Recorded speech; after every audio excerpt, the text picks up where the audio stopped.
Party के मजबूती करे खातिर शाहपुर विधानसभा में का करब रहुआ? शाहपुर विधानसभा के प्रभारी जिले से बनाकर भेजा गइल बा और एहिजा के जितने भी अभिभावक बनी जा, नवयुवक बनी जा, नौजवान साथी लोग बनी जा, सब कोई नहीं के पता साथ है कि सहयोग अनाधुन मिलत क्षेत्र में रहतनी या कि बहरी रहतनी, क्षेत्र में रहला से या बहरी रहला से काम ना चली, विकास कइला से काम चली। विकास कतना के करता, उ सामने दिखाई देता, आगे आवे वाला समय में सब पता चल जाई कि के का करता आ काहे खातिर दौड़ता क्षेत्र में, एकरो सब पता विकास बहुत जल्दी विकास चल जाई। विकास के बात होता रहुओ माने कि जब 10 साल से मौका मिलल, पिछले विधायक जी भी 10 साल से बनी। लेकिन आज भी माने आज़ादी के 70-75 साल के बाद भी शाहपुर विधानसभा में कुछ ऐसन गाँव रह गइल जहाँ आज तक सड़क ना पहुँचल। चाहे गोविंदपुर के बात कइल जाओ, चाहे धमौल के बात कइल जाओ, चाहे पिपरा जगदीश के पंचायत के बात कइल जाओ, आखिर कहाँ नमस्कार, हम ब्रजेश राय और वो सब देख रहल बानी दियारा भोजपुरी। अभी हमनी के बानी अपना दियारा इलाका के करजा गाँव में, जो भारतीय जनता पार्टी के नेता आइल बनी मुक्तेश्वर ओझा उर्फ भोर ओझा जी। सबसे पहले हमारा चैनल दियारा भोजपुरी पर और बहुत बहुत स्वागत है बा।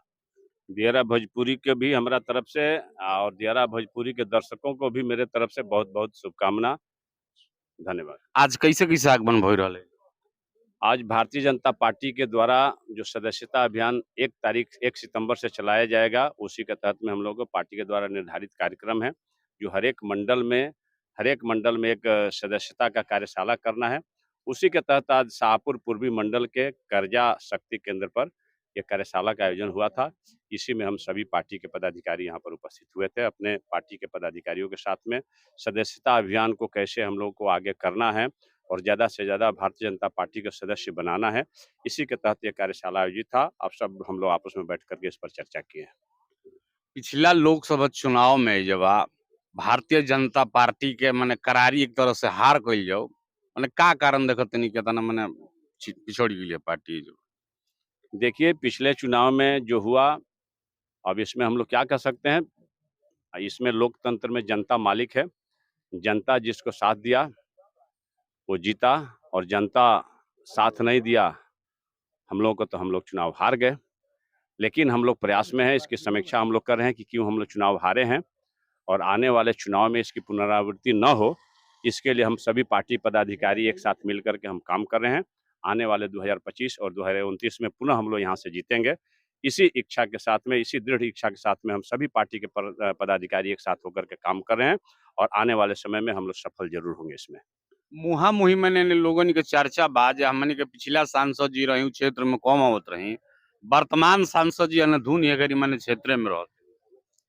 अभी तो हमको नहीं पता है कि अनाधुन क्षेत्र में रहतनी या कि बहरी रहतनी। क्षेत्र में रहला से या बहरी रहला से काम ना चली, विकास कइला से काम चली। विकास कतना के करता, उ सामने दिखाई देता, आगे आवे वाला समय में सब पता चल जाई कि के का करता आ काहे खातिर दौड़ता क्षेत्र में, एकरो सब पता बहुत जल्दी चल जाई। विकास विकास विकास के बात होता रहुओ माने कि जब 10 साल से मौका मिलल, पिछले विधायक जी भी 10 साल से बनी। लेकिन आज भी माने आज़ादी के 70-75 साल के बाद भी शाहपुर विधानसभा में कुछ ऐसन गाँव रह गइल जहाँ आज तक सड़क ना पहुँचल। चाहे गोविंदपुर के बात कइल जाओ, चाहे धमौल के बात कइल जाओ, चाहे पिपरा जगदीश के पंचायत के बात कइल जाओ, आखिर कहाँ कमी रह जाती है? देखिए, मुनि देवी जी के कार्यकाल में पिछले 10 साल में जितना सड़क का काम हुआ, शाहपुर विधानसभा के प्रायः कोई ऐसा गांव नहीं था जिसको मुनि देवी के प्रयास से नहीं जोड़ा गया। कुछ ऐसे गांव रह गए जो जमीन विवाद के चलते, प्राइवेट लैंड के चलते वहां पर सड़क का निर्माण नहीं हो सका। जिसमें आप गोविंदपुर का नाम रखे, वहां भी हम लोग प्रयास किए थे, लेकिन गौरा के पास में जमीन विवाद के चलते उसका निर्माण नहीं हो पाया है। धमोल में भी हम लोगों ने सड़क निर्माण का कार्य प्रारंभ हुआ था, वहां भी जमीन विवाद के चलते सड़क का निर्माण बीच में रुक गया। और पिपरा की जो बात करते हैं, पिपरा में भी सड़क निर्माण का भी टेंडर मुनि देवी जी के कार्यकाल में हुआ था, सड़क निर्माण का कार्य भी प्रारंभ हुआ था, लेकिन भूमि विवाद के चलते उसका कार्य रुक गया। और कोई ऐसा गांव नहीं दियारा क्षेत्र में जहां से आपको सब पता है, जहां आपका घर है, आपके घर के आगे तक अगर किसी ने सड़क बनवाया आज़ादी के बाद में, तो मुनि देवी जी ने बनवाया। जो सड़क आज गड्ढा में तब्दील है, उसका मरम्मत भी वर्तमान विधायक 10 साल में नहीं करा पाए हैं। आप सब लोग देख रहे हैं, कोई ऐसा गांव नहीं है। और गांव का नाम बताइए जो छूटा रह गया आज़ादी के बाद, जिसको मुनि देवी जी ने सड़क के से नहीं जोड़ा, उसको आप नाम बताइए, हम बताएंगे किस कारण से उस सड़क नहीं जोड़ पाए। और वर्तमान विधायक भी बताएं कि 10 साल के कार्यक्रम में कौन ऐसे दियारा क्षेत्र के कौन ऐसा गांव है जो आजादी के बाद सड़क से नहीं जुड़ा था, उसको नया सड़क बनवाए। सड़क को मरम्मती कराना अलग बात है। ये सरकार का नियम है कि जो सड़क बना है वो 3 साल में हर एक सड़क का उसका मरम्मती होता है। वो विधायक प्रयास करे तब भी, अब विधायक प्रयास नहीं करेगा, कोई भी विधायक हो, तो तभी वो परंपरा है कि 3 साल के बाद हर एक सड़क का मरम्मती होना है। वो विभाग का काम है। यहाँ के जेई, एग्जीक्यूटिव इंजीनियर सब इसको रिपोर्ट करता है सरकार में, सरकार से मरम्मती का पैसा आता होता है। लेकिन मैं पूछना चाहता हूँ चैनल के माध्यम से कि वर्तमान विधायक जी बताएं कि कितने गाँवों में 10 साल में, जो गाँव आज़ादी के बाद सड़क से नहीं जुटे थे, जो उनके जो कहते हैं कि हम 3 पुश्त से यहाँ शासन करते हैं। उनके पिताजी भी यहाँ से विधायक थे, मंत्री थे, उनके बाबा भी यहाँ से विधायक थे, मंत्री थे, सांसद भी हुए। लेकिन आज़ादी के बाद से जो गाँव सड़क से नहीं जुड़े थे, कितने गाँवों को इन लोगों ने सड़क से जोड़ने का काम किया या पुल निर्माण कराया। अब सड़क के बीच में पुल टूटा है तो विभाग का काम है, आवागमन अवरुद्ध हो जाएगा तो उसको पुल तो बनेगा ही। लेकिन नया पुल कितना निर्माण कराए, जब कभी पुल बना नहीं था, वहां पर नया कितना पुल बनवाए, कितना सड़क बनवाए, इसकी बात में कितना नया स्कूल का भवन बनाए, कितना आपका ये कॉलेज बनवाए, कितना आपका मान लें कि कोई नया आरओबी बनवाए। जो भी बिहियां में आरओबी बना है, मुनि देवी के कार्यकाल में उसका स्वीकृति हुआ, उसका उद्घाटन शिलान्यास भी हुआ। तो इस तरह का जो भी काम हुआ है, ये मुनि देवी जी के कार्यकाल में जो रोडों का जाल बिछा, वो आजादी के बाद में किसी के द्वारा उतना काम नहीं किया गया जितना मुनि देवी के कार्यकाल में हुआ है। आखिरी सवाल, राजनीति में, बिहार के राजनीति में एगो नया भूचाल आ गइल बा, पीके नाम के आदमी घुस गइल बा। माने पूरा एकदम जेने जाई जे तेने माने चर्चा हो रहल बा। माने कतना देखतानी कि माने रउआ सब के पार्टी के खती कतना माने फायदा रही कि नुकसान रही? भारतीय जनता पार्टी विश्व की सबसे बड़ी पार्टी है और भारतीय जनता पार्टी के कार्यकर्ता, पार्टी के सदस्य, हर एक बूथ, हर एक घर तक भारतीय जनता पार्टी के कार्यकर्ता हैं। इसमें भारतीय जनता पार्टी को किसी से डरने की जरूरत नहीं है। भारतीय जनता पार्टी एक विशाल पार्टी है, कार्यकर्ता भी विशालकाय शरीर लेकर के खड़े हैं। भारतीय जनता पार्टी को किसी से डरने की जरूरत नहीं है और भारतीय जनता पार्टी के आगे आने वाली भी, यहाँ भारतीय जनता पार्टी एनडीए की सरकार पुनः बिहार में एनिया के बनेगी। का होता कटान बुझाता जब माने सरकार के ध्यान होई कि नेताजी लोग के माने का बुझाता कि लोग माने भगते रहे? जवनिया कटान खातिर पहले से भी विधायक जी के द्वारा कदम उठावल गई रहे। हमनी के मंत्री जी रहे उनको द्वारा कदम उठावल गई रहे। ओ घड़ी बिहार सरकार लिख के दे दिलस कि एहिजा से भागलपुर तक कटाव बा, तो एहिजा से ओहिजा तक के अगर फंड आवता तो करावल जाई। तो आर.के. सिंह एहिजा से भागलपुर तक के तो व्यवस्था कर नहीं सकत। तो ओकर ठोस प्राकलन बना के गई रहे और तब तक चुनाव आ गई।